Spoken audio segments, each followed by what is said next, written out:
I'm part of group numbers. Like, hello there, my name is Ruben Paz. I'm part of group number 7. And my group mates are Jennifer Barreras and Rina Vasquez. Basically, we're working on this research project where like, we talk about the effects on drug use and how it affects addicts and basically like finding variables and factors that contribute to that. You know, so the reason that we did this is because many times drug use are misrepresented in many ways, where they will be treated like basically trash. They are not worthless, and then they always like people always think addicts like just that way, and it's a misconception in multiple ways, and in many areas in such like in how basically like addicts are gonna basically continue to become to consume drugs unless if they have like a support system or the impact of health insurance in like physical reports or things like that, or the cessation impact on drug users. And we also had like some hypotheses that we created this group like to see like the factors that contribute to drug use. And the first one is the patients with stable health insurance are more likely to report physical health on drugs to doctors than people with no health insurance. We want to find out like basically like the impact of health insurance and if it's more likely for people to report like any physical effects. And we also want to talk about like drug abuse with an established support system, like the likelihood of those people how often they will get help compared to people who don't have a support system at all. And also we want to talk about like, the drug abusers undergoing the cessation of consumption are more vulnerable to anxiety than non-vulnerable abusers. So just basically talk about real quick about uh, the cessation impact on anxiety with like drug abusers. Perfect. Early that. So the method that we use in order to test our hypothesis that we went on the previous slide, we created a questionnaire that consists of yes and no answers, multiple choice that include not applicable because we don't want to assume that they apply to those questions. The rating scale 1 through 5 of agreeing and disagreeing, with number 3 being neutral. We have basic demographic information asking like age and gender. And we have space provided in some of the questions and also at the end for any comments. The materials we use were copy paper and printer. That is to print out the consent forms and the questionnaire. The pens is for the participants to be able to fill it out.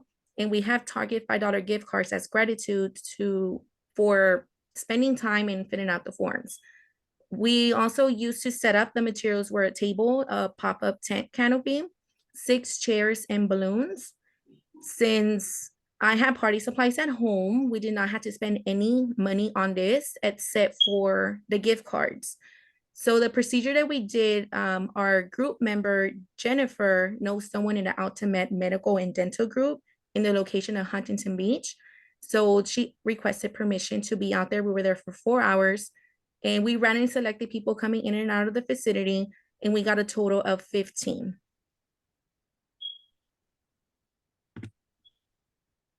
So the first hypothesis, this is for now the results. On the first hypothesis is the patients with stable health insurance are more likely to report physical effects on drugs to doctors than people with no health insurance.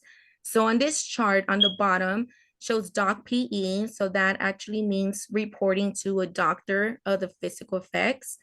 And then the health insurance, if they do have health insurance, it's the light blue. If they don't, it's the green.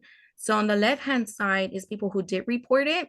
Majority of them did have health insurance. However, on the right side, people who did not report it also have majority is health insurance. So it does not support the hypothesis. There is no correlation. So in this case, it's false. Perfect. And our second hypothesis is basically about the impact of support systems, and the correlations that support systems have with drug abusers. So the hypothesis in theory will be drug abusers with established support system will get more help than people without a system. Um, as you can see, like it will be like SS help, which it means do addicts with a support system or access to resources have a better chance to get help and get better. And as you can see, the data supports this hypothesis. So we have approximately around 14 people who agree that the support system will help a lot of like addicts to basically like find better resources, try to have like better help, trying to get better, compared to one person who will say no.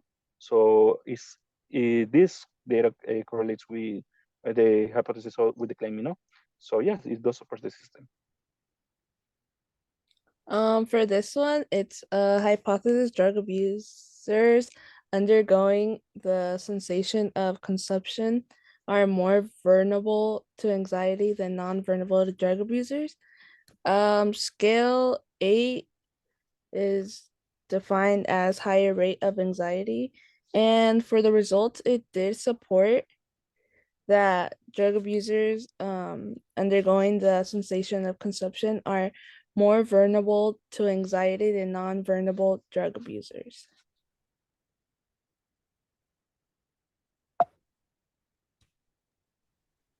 The overall conclusion is that people that abuse the usage of drugs are more vulnerable to anxiety, which we just went over on hypothesis 3 on the previous slide.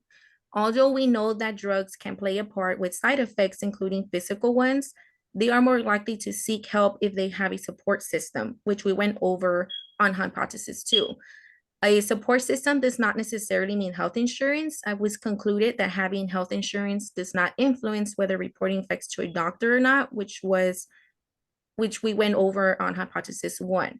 A support system includes having family, friends, and access to resources to seek help.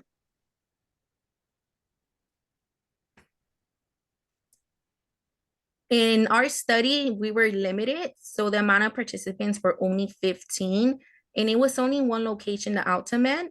So that could be biased since it's a small sample size, and we only use one testing method. So to better the studies in the future for this, will to be having a growth in sample size. So obviously way more than 15 and expand other areas. It could be other Altameds, or it could be an entire city, a county, a state, or even a different state to get more. And then also a different testing method will be interviews. Since we did the questionnaires one-on-one, we could use that time to have interviews, and in those questionnaires, instead of having them right face to face, we could send them, electronically. So then that way we could have even more participants. I hope that the class was able to learn something from this, and thank you for watching the video. Yes, and if you have any more questions, let us know, and I will be able to hopefully answer those in the future. So thank you very much for your attention, and yes.